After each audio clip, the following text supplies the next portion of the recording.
మూడవ అధ్యాయము కావేరి కార్తీక స్నానఫలము తత్వనిష్ట చరితము. ఓ జనకమహారాజా, వినుము. కార్తీక మాసమందు స్నానము దానము జనము మొదలైన పుణ్యములలో ఏదైనను స్వల్పమైనా చేసిన ఎడల ఆ స్వల్పమే అనంత ఫలప్రదమగును. స్త్రీలుగాని పురుషులుగాని అస్థిరమైన శరీరమును నమ్ముకుని శరీర కష్టమునకు భయపడి కార్తీక వ్రతమును జేయని ఎడల 100 మారులు కుక్కగా పుట్టుదురు. కార్తీక పూర్ణిమ రోజున స్నానదానములు ఉపవాసమును జేయని మనుష్యుడు 1,000,000 మార్లు చండాలుడై జన్మించును. అట్లు చండాలుడై పుట్టి చివరకు బ్రహ్మరాక్షసుడై యుందును. ఈ విషయమందొక పూర్వకథ గలదు, చెప్పెదను వినుము.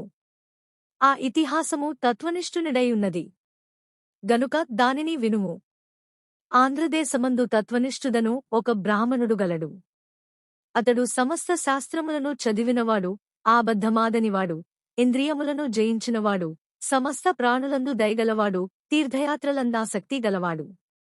రాజా, ఆ బ్రాహ్మణుడు ఒకప్పుడు తీర్థయాత్రకు బోవుచు గోదావరి తీరమందు ఆకాశమునంటియున్నట్లుందు ఒక మట్టి చెట్టు మీద 3 బ్రహ్మరాక్షసులను జూచెను. ఆ బ్రహ్మరాక్షసులకు తల వెంట్రుకలు పైకి నిక్కియున్నవి, నోరు వికటముగానున్నది, శరీరము నల్లగానున్నది, ఉదరము కృశించియున్నది, నేత్రములు గడ్డము ముఖము ఎర్రగానున్నవి, దంతములు పొడుగుగానున్నవి, చేతిలో కత్తులపైన కుజ్జలు కలిగి సర్వజంతువులను భయపెట్టుచుండిరి. ఆ రాక్షసుల భయముచేత అవతవృక్షమునకు అదుక్రోశముల దూరము లోపల మనుష్యులు పక్షులు మృగములు సంచరించుటయే లేదు. అవట సమీపమందు పర్వత సమాన శరీరులగు ఆ బ్రాహ్మరాక్షసులు నిత్యమును పశువులు, పక్షులు, మృగములు మొదలైన జంతుజాలముల యొక్క ప్రాణములకు భీతిని గొల్పు భయంకర శబ్దములను జేయుచుండెడివారు.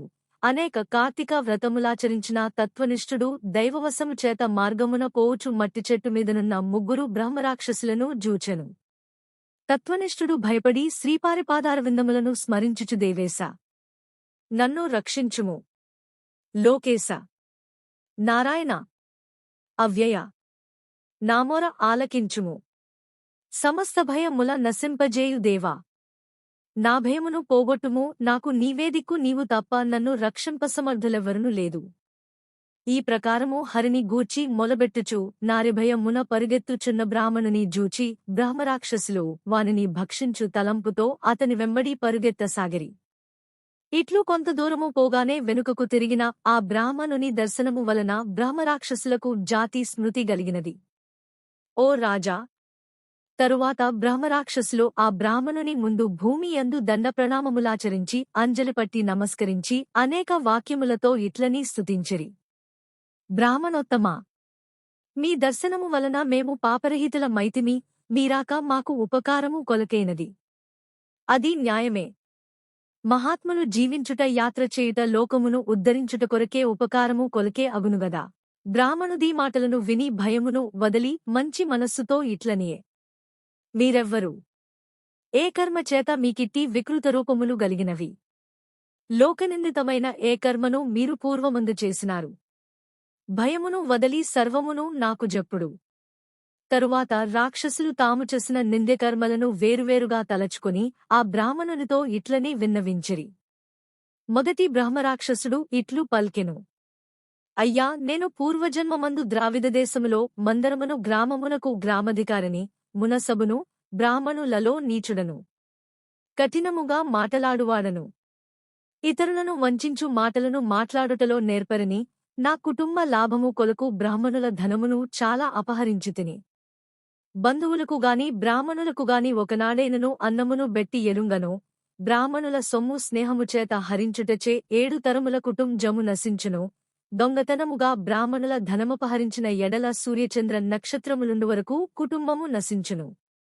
తరువాత మృతినొంది యమబాధలను అనేకముల నొందితిని. ఆ దోషము చేతనే భూమియందు బ్రహ్మరాక్షసుడనే జన్మించితిని. కనుక బ్రాహ్మణోత్తమా, ఈ దోషము నశించు ఉపాయము విచారించి చెప్పుము. అందులో రెండవ వాడిట్లు చెప్పెను, అయ్యా, నేను ఆంధ్రదేశమం దుందువాడను. నేను నిత్యము తల్లిదండ్రులతో కలహించుచుండి వారిని దూషించుచుందువాడను. ఇదిగాక నేనును నా భార్య పిల్లలను షడ్రసోపేత మైన అన్నమును భుజించుచు నా తల్లిదండ్రులకు మాత్రము చెద్ది అన్నమును పెట్టుచుందువాడను. బంధువులకు గాని బ్రాహ్మణులకు గాని ఒక నాడైనను అన్నమును పెట్టినవాడను కాను.